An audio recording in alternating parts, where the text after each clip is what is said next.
Standard American meals, rich in processed junk and meat and dairy, lead to exaggerated spikes. Greetings from Mark Tetzner, greetings from Germany. I'm a type 2 diabetic. I'm saying hi right now because this is my YouTube channel, but I promise that the video that you just started watching will resume in just a moment. That video is not by me, but I do have the rights to post it on my channel, as long as I mention the creator and the channel. So to that channel, I want to say thank you so much for this common license video, and you will be mentioned in the description below, so that everybody who is interested in that fantastic channel can go and check it out. So I want to say hi because I'm a type 2 diabetic, like I said. This is my channel, this is me, on the 17th of June 2022, and I had just been diagnosed half a year ago. Again, the video will resume in a minute. I will need 2 minutes absolute maximum. I just wanted to say hi and share a few things. And then there is me on 26th of September 2023. Okay, I'm kind of even slimmer now. I know right now here the light is really bad, but you can see what this does. So I had a horrible surgery back then. I was in the hospital for several days, and then in a clinic for diabetics for multiple weeks. And in those clinics, you have to go and take classes. You learn all kinds of things. And I also found, because I got really scared, I had these throbbing and tingly feet and other problems, and it was just getting crazier and crazier. Also partnered with a licensed dietitian, and we put together something quite amazing. You can find that also in the description, also at spikecontrol.com. And now let's resume again with this really cool video, I feel. And yeah, so that's basically it. And I hope that you find what you're looking for. Don't forget to subscribe to my channel, where there will be more coming soon. Greetings from Germany, and yeah, there you go. Take it easy. Thank you and goodbye. In sugar and fat in the blood. This generates free radicals, and the oxidative stress triggers a biochemical cascade throughout our circulation, damaging proteins in our body, inducing inflammation, crippling our artery function, thickening our blood, and causing a fight-or-flight nerve response. This all happens within just 1, 2, 3, 4 hours after eating a meal. Worried about inflammation within your body?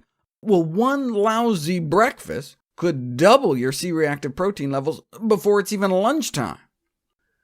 Repeat that 3 times a day, and you could set yourself up for heart disease, though you may not even be aware how bad off you are because your doctor is measuring your blood sugar and fat levels in a fasting state, typically drawing your blood before you've eaten. But what happens after a meal may be a stronger predictor of heart attacks and strokes, which makes sense since this is where most of us live our lives, in a fed state. And not just in diabetics. If you follow non-diabetic women with heart disease but normal fasting blood sugar, how high their blood sugar spikes after chugging some sugar water appears to determine how fast their arteries continue to clog up. Perhaps because the higher the blood sugar spike, the more free radicals are produced. So what are some dietary strategies to improve the situation? Thankfully, improvements in diet exert profound and immediate favorable changes. What kind of improvements? Specifically, a diet high in antioxidant, anti-inflammatory whole plant foods, minimally processed, high-fiber, plant-based foods such as vegetables and fruits, whole grains, beans, and nuts will markedly blunt the after-meal increases in sugar, fat, and inflammation. What if you really wanted to eat some Wonder Bread, though? In less than an hour, you'd get a big spike in blood sugar, but if you smeared it with almond butter, what would happen? Adding about 1/3 of a cup of almonds to the same amount of Wonder Bread significantly blunts the blood sugar spike.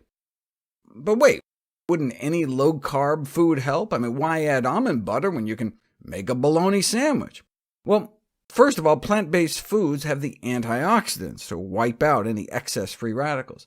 So not only can nuts blunt blood sugar spikes, but oxidative damage as well, and blunt insulin spikes too. Adding nuts to a meal not only calms blood sugar levels, but also calms insulin levels. And now you're thinking, well, duh, less sugar means less insulin, but that's not what happens with low-carb animal foods. If you add some chicken to white rice, steamed skinless chicken breast, you get a greater insulin spike than just the white rice alone. So adding the low-carb plant food made things better, but adding the low-carb animal food made things worse. Same thing with adding chicken breast to mashed potatoes, a higher insulin spike with the added animal protein. Same thing with animal fat. Add some butter to a meal and get a dramatically higher insulin spike to some sugar. If you add butter and cheese to white bread, white potatoes, white spaghetti, or white rice, you can sometimes even double the insulin.